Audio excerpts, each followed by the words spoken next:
इसमें पहला प्रश्न हमें बताया गया है, अगर आपको किसी संख्या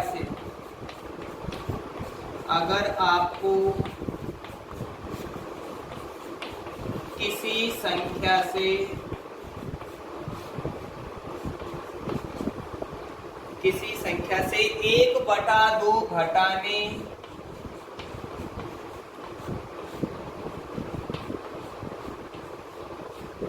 और परिणाम को 1/2 और परिणाम को, सर आप जो लिख रहे हो वो दिख नहीं रहा बोर्ड साहब।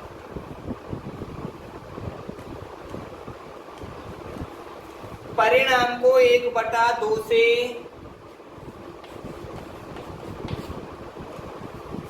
गुणा करने पर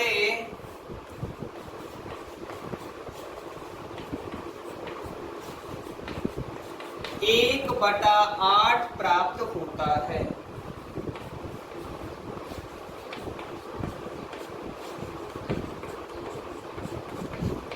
तो वह संख्या क्या है?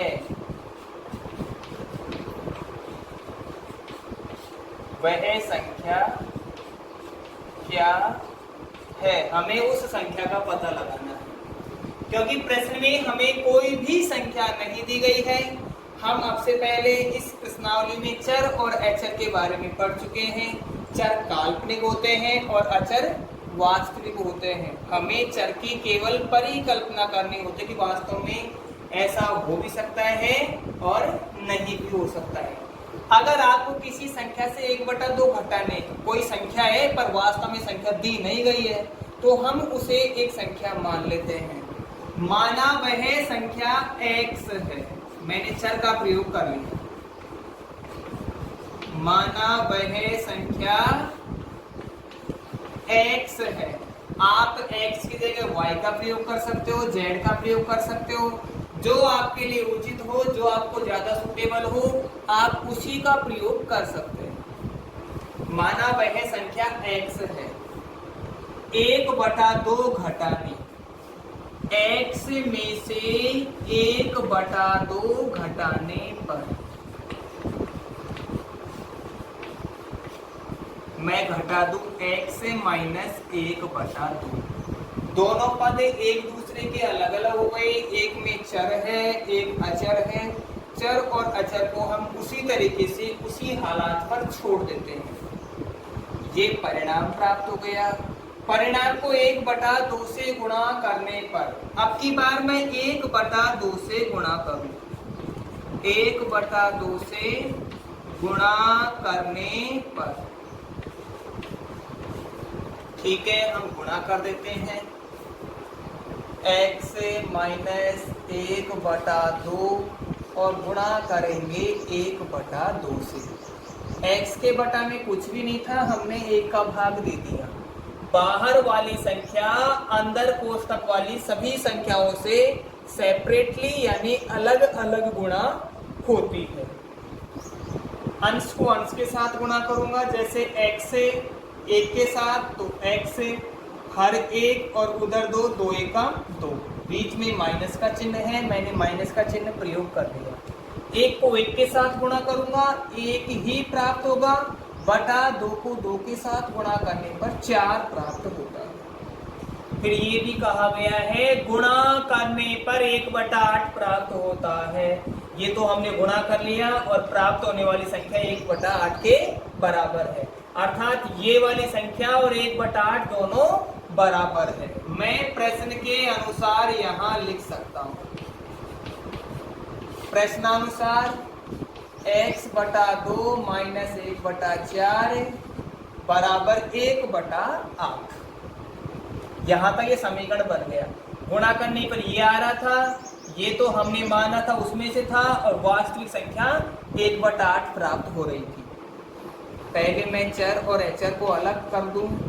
1/8 माइनस का है तो वहाँ 1/4 ये प्लस का हो जाएगा, और ये पक्षांतरण से होगा। हमने कर दिया पक्षांतरण। x बटा 2 बराबर 8 का और 4 का लेस है 8, 8 एकम 8 और 4 दूनी 8। x बटा 2 बराबर 2 और 1 3, 3 बटा 8। इधर ये भाग में है, पक्षांतरण में गुणा में कन्वर्ट हो जाएगा। अभी तक हमें भाग में दिया गया है, जब इसका पक्षांतरण होगा तो ये गुणा में कन्वर्ट हो जाएगा। x बराबर 3 बटा 8 जो कि मैं लिख चुका हूँ, और इसे गुणा करना पड़ रहा है हमें 2 के साथ। 2 के बटा में कुछ नहीं था, हमने एक प्रयोग किया। 8 से 2 को आपस में काट सकते हैं, 2 से 2 एक बार कटेगा और 8 4 बार कटेगा, अर्थात हमें प्राप्त होगा 3 बटा 4। तो इस स्थिति के आधार पर हम स्पष्ट कर सकते हैं कि सोची गई संख्या जो x थी वो 3 बटा 4 के बराबर हो रही है, अर्थात हमारे द्वारा परिकल्पना की गई वह संख्या 3 बटा 4 थी। इस प्रश्न में हमें दे रखा है एक आयताकार तरणताल की लंबाई उसकी चौड़ाई के दुगने से 2 मीटर अधिक है। यदि इसका परिमाप 154 मीटर है तो इसकी लंबाई व चौड़ाई ज्ञात कीजिए।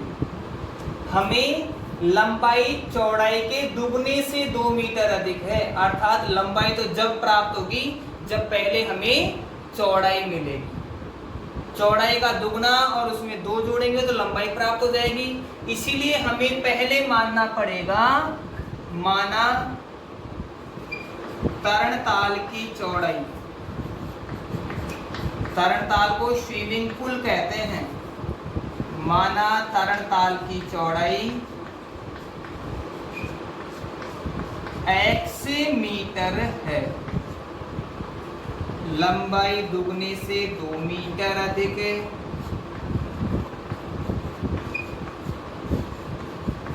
लंबाई दुगने से 2 मीटर अधिक। अतः दुगने का अर्थ है मैं 2 से गुणा कर दूं, 2 गुणा x, 2 अधिक है इसलिए मुझे 2 जोड़ना पड़ेगा। 2 को x के साथ गुणा किया 2x हो गया, इसमें 2 जोड़ेंगे बराबर 2x प्लस 2 मीटर, ये उसकी लंबाई प्राप्त हो गई। प्रश्न में परिमाप दिया गया है, परिमाप बराबर 154 मीटर। परिमाप के लिए नहीं दिख रहा। हमें परिमाप 154 मीटर दिया गया है। आयताकार तरणताल है तो आयत का परिमाप 2 गुणा लंबाई प्लस चौड़ाई होता है। आयताकार तरणताल का परिमाप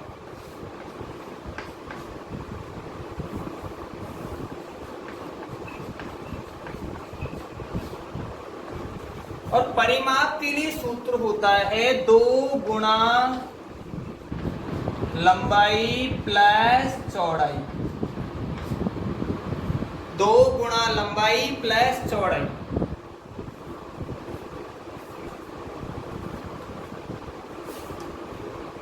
परिमाप में हमें दिया गया है 154 मीटर। परिमाप 154 मीटर दिया गया है और हमें सूत्र में लिखना है 2 का हमने 2 ही रखा, लंबाई की जगह लिखना पड़ेगा 2x प्लस 2 और चौड़ाई की जगह x, जैसा हम पहले मान चुके हैं। 154 मीटर बराबर, यहाँ ये गुणा में है, इधर अगर लेके आऊंगा तो ये भाग में बदल जाएगा जो पक्षांतरण के कारण होगा, बराबर 2x और 1x हो गया 3x प्लस 2 प्लस 2, इसमें हमें वैसे भी दिया गया है। ये हम करेंगे पक्षांतरण। पक्षांतरण के कारण ऐसा संभव हुआ है। 154 में 2 का भाग 77 बार जाता है, ये मीटर में था तो 77 मीटर बराबर 3x प्लस 2। हमें 3x एक तरफ रखना है और 77 मीटर, तो यहाँ क्योंकि परिमाप दे रखा है, लंबाई और चौड़ाई है, सभी माप मीटर में है, तो ऐसा करूँ कि यहाँ घटाने के लिए मैं मीटर शब्द का प्रयोग ही नहीं करूँ, 77 में से 2 घटा दूँ, 3x बराबर 77 में से 2 घटाए 75 प्राप्त हुआ। x बराबर 75/3 यानी कि 75 में 3 का भाग गया 25 बार। x बराबर हमें प्राप्त हो गया 25। तो मैं यहाँ इस खाली स्थान में या इस खाली जगह पे यहाँ लिख सकता हूँ, अतः लंबाई x बराबर, लंबाई तो 2x प्लस 2 थी, 2x प्लस 2 बराबर 2 की जगह 2x की जगह 25 प्लस 2 यानी कि 52 मीटर, और चौड़ाई x बराबर 25 मीटर। एक समद्विबाहु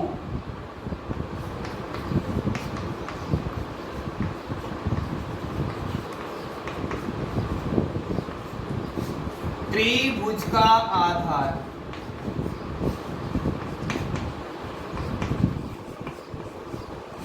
एक समद्विबाहु त्रिभुज का आधार 4/3 सेंटीमीटर तथा उसका परिमाप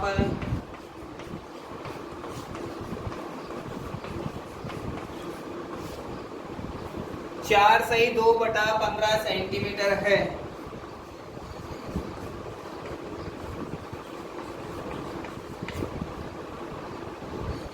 त्रिभुज की बराबर भुजाओं की माप ज्ञात कीजिए।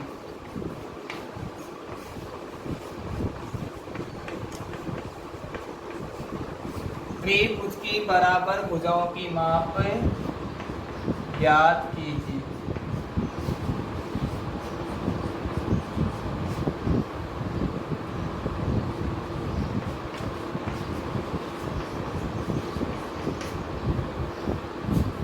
हमें आधार दे रखा है, त्रिभुज में आधार और ऊंचाई ही होती है।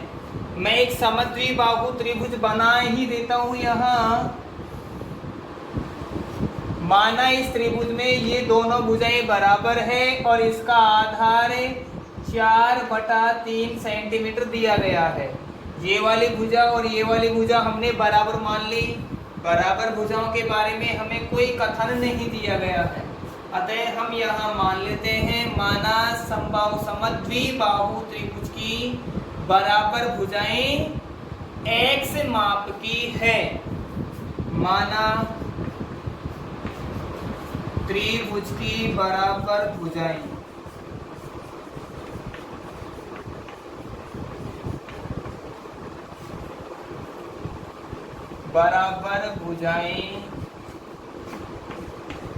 x माप की है।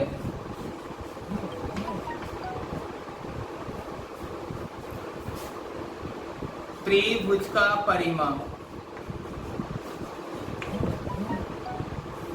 त्रिभुज का परिमाप, और वो हो जाएगा तीनों भुजाओं की लंबाई का योग।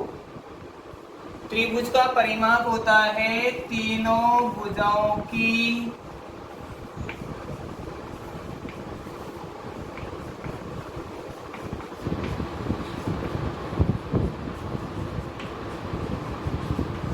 लंबाई का योग। त्रिभुज का परिमाप हमें दिया गया है 4/3/15। और बराबर भुजाएं हमें तीनों भुजाओं की लंबाई लगानी है। एक भुजा 4/3, दूसरी x और तीसरी भी x, क्योंकि समद्विबाहु त्रिभुज है, दो भुजाएं बराबर है और तीसरी भुजा अलग है। ऐसा त्रिभुज जिसकी कोई दो भुजाएं समान होती है समद्विबाहु त्रिभुज कहलाता है। और ये दोनों भुजाएं हमने समान कर दी है। 4 सही 3/15, 15 चौके 60, मैंने 63/15 इसे सरल रूप में लिखा। ये सेंटीमीटर में था। 4 है क्वेश्चन में। 4 सही 2/15 है, तो ये 62/15 होगा। 4/3 सेंटीमीटर, x और x 2x। हमें अभी चर को उधर रखना है, अचर को इधर लेकर आएंगे। 62/15 सेंटीमीटर माइनस 4/3 सेंटीमीटर। उधर 4/3 प्लस का था, पक्षांतर से हम माइनस का इसे कर चुके हैं, पक्षांतरण से।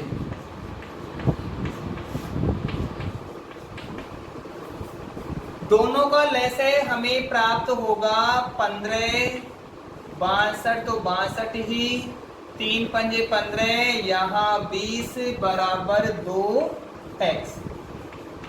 2x बराबर 62 में से 20 घटेगा, 42/15।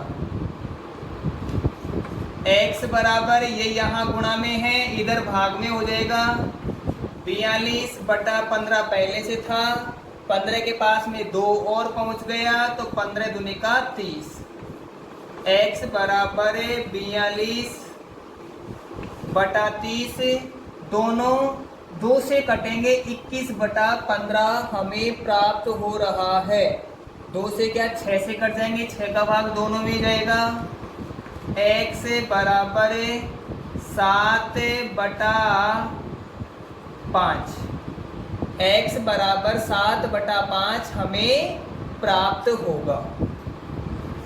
तो लिख सकता हूं, अतः बराबर भुजाएं, अतः बराबर भुजाएं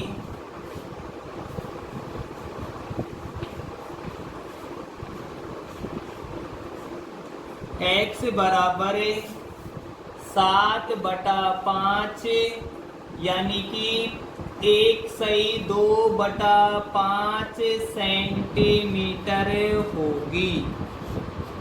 7/5 को हमने मिश्रित भिन्न में बदल दिया है।